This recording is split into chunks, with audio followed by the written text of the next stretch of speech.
Cheryl, thank you so much. We're looking at the headlines in the Wall Street Journal right now, and in the greater New York section, first story, Manhattan apartment prices drifting lower in the third quarter from the peak levels set earlier this year. Median price tag for a condo was $950,000.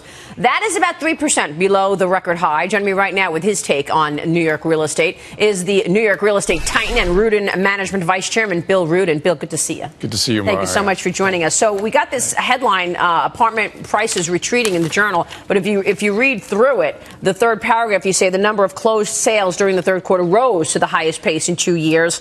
What is the scoop on New York real estate right now, Bill? Well, year to date, there's been over $20 billion of sales, so a 4% increase over last year. So there's tremendous amount of activity in the marketplace.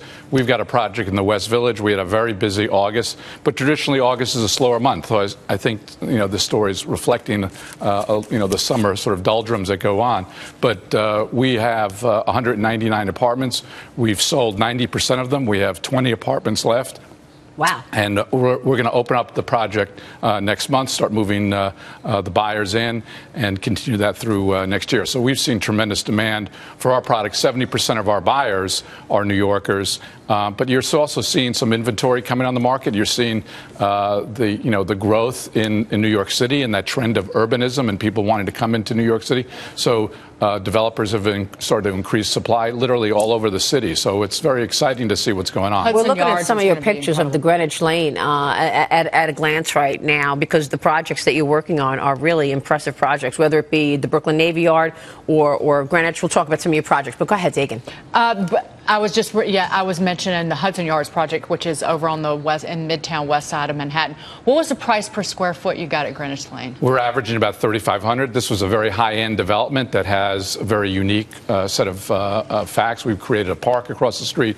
We created a healthcare facility across the street, but we've also created the city's first LEED neighborhood development. The apartments are beautiful, great, lot of light and air, big rooms. So it's a very unique product. Are you concerned about possibly oversupplying the market? Do you think demand may start to wane here? I think that the trend, what I mentioned before about urbanism, young people wanting to come into New York City, and that's why we're working on this Brooklyn Navy Yard project, because there hasn't been a new office development in Brooklyn in several decades. And this project will combine what these young companies are looking for: great infrastructure, but cool space. It's literally on a pier, three sides surrounded by water, and so it's a very unique development. And so we're seeing the continued growth of companies literally moving from other parts of the country into New York City. Like Cadillac is moving their division from Detroit to New York City. That's a big deal. And Anheuser-Busch just moved a whole marketing division. So it's amazing. We're also now seeing trends of companies from Manhattan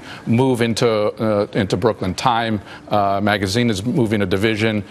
Frog from Hudson Square. Brooklyn is hot. So we're very excited about what's happening. What about the global economy, the slowdown that we're talking about all day and every day in China? How has that impacted the Chinese, even the Russians coming in and buying in New York? Well, I think they get substituted by other investors. There's huge pension funds. There's private investors.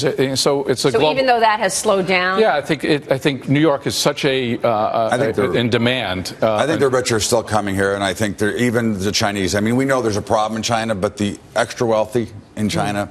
I don't think they're feeling the pinch. But you're saying they are slowing down, but they're being other things are taking the place. I think other investors are taking the place, and you're still seeing tremendous. Anytime a building comes on the market, there's tremendous demand from a whole broad range of investors looking to buy into New York City real estate.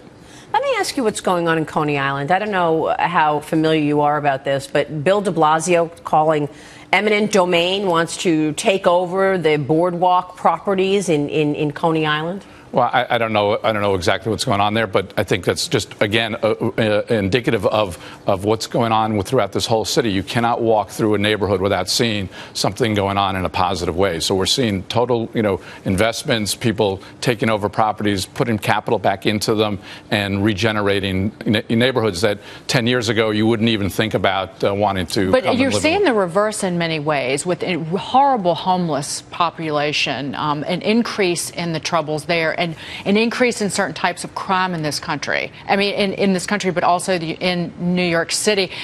At what point does that hurt the residential real estate market? The police commissioner spoke in our organization that I'm the chairman of, the Association for Better New York, last week, and he talked about all of those issues. He really had laid out his and the mayor's plan for dealing with homelessness and crime. And the statistics in terms of crime continue to show New York is the safest big city in the country. There is a homeless problem. They've got to deal with it. They are working as I think, a very comprehensive plan on multiple levels to deal with homelessness. But it's just not New York City. It's all over the country and literally all over the world that there's a homeless problem. So we have to grow our economy, create jobs, and create affordable housing, which the mayor has been very aggressive on. What's your take on Donald Trump, your fellow real estate titan there? Now he's got a tax plan out. Well, I think the fact that there's a much larger discussion about the economy and taxes and infrastructure is very, very positive for the whole political discussion debate. All right, Bill Rudin, good to see you. Thank you. Thank you so much, Rudin Management.